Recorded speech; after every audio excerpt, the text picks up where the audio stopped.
मेरे भाई और बहनों, बहुत से ऐसे समय होते हैं कि जब हम चर्च में जाते हैं, प्रार्थनाएं करते हैं, उपवास करते हैं, तो परमेश्वर हमारे ऊपर प्रकट करता है, हमारे पापों को प्रकट करता है। क्यों? क्योंकि परमेश्वर यही चाहता है कि तुम इन पापों को छोड़कर एक नई ज़िंदगी की शुरुआत करें, ताकि तुम और भी आशीषों को पा सको।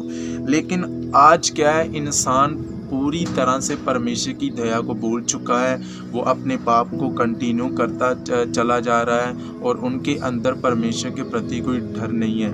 मैं आपके लिए एक आयत को पढ़ूंगा और मैं आपको ये बताऊंगा कि आज परमेश्वर क्या कहता है। जब हम प्रकाशित वाक्य उसका 22 अध्याय उसकी 10 आयत से पढ़ते हैं, तो वहाँ पर लिखा है, फिर उसने मुझसे कहा, इस पुस्तक की भविष्यवाणी की बातों को बंद मत कर, क्योंकि समय निकट है। जो अन्याय करता है वह अन्याय करता रहे, और जो मलिन है वो मलिन बना रहे, और जो धर्मी है वो धर्मी बना रहे, और जो पवित्र है वो पवित्र बना रहे।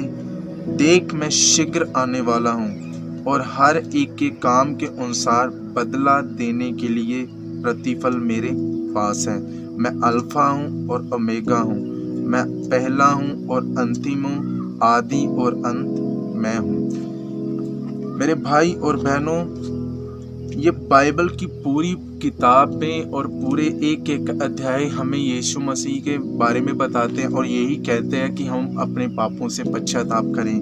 लेकिन इस पूरी बाइबल में से सिर्फ इस बाइबल का आखिरी अध्याय ऐसा कहता है कि ठीक है, अगर तुम अभी भी नहीं समझ सकते, अभी भी अपने पापों से पश्चाताप नहीं करते, तो परमेश्वर उनको क्या कहता है कि जो अन्याय करता है वो अन्याय ही करता रहे, जो पापी है वो पाप करता रहे, जो धर्मी है वो धर्मी बना रहे, और जो पवित्र है वो पवित्र बना रहे। क्योंकि मैं शीघ्र आने वाला हूँ, मैं जल्दी आने वाला हूँ, और उनके पापों के अनुसार और उनके कामों के अनुसार उनका न्याय करूँगा। मेरे भाई और बहनों, मैं बहुत ही अचंभा हुआ था, मैं बहुत ही हैरान हुआ था जब मैंने इस बाइबल के आखिरी अध्याय को पढ़ा। आखिरी अध्याय यही कहता है कि समय निकट है।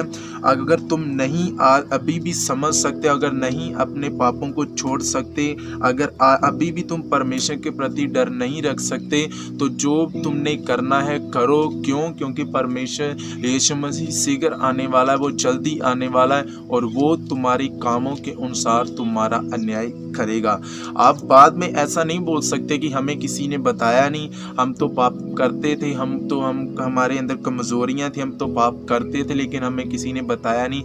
मेरे भाई और बहनों, जैसे ये परमेश्वर ने पुराने नियम में नबियों को भेजा ताकि वो लोगों के ऊपर ये प्रकट करे कि तुम परमेश्वर के विरुद्ध पाप मत करो। हो सकता है आपके एरिया में, आपके इलाके में, आपके गांव में, आपके शहर में परमेश्वर ने अलग अलग प्रकार के अपने दासों को भेजा होगा, जिन्होंने ये प्रकट किया होगा कि आप परमेश्वर के विरुद्ध पाप मत करो। आप उनकी बातों को सुनकर आज तक आपने पाप नहीं बंद किया, तो मैं आपको यही कहता हूँ, अभी भी समय है। क्यों? क्योंकि जब हम पतरस की पत्री को पढ़ते हैं, वहाँ पर लिखा है कि परमेश्वर नहीं चाहता कि किसी का भी नाश हो। क्यों? क्योंकि वो पश्चाताप करने का अवसर देता है, और तुम्हारे विषय में वो धीरज धरता है कि तुम कब अपने पापों को छोड़कर कब फिर मेरे पास लौटोगे और मेरे वचन के अनुसार एक नई जिंदगी की शुरुआत करोगे।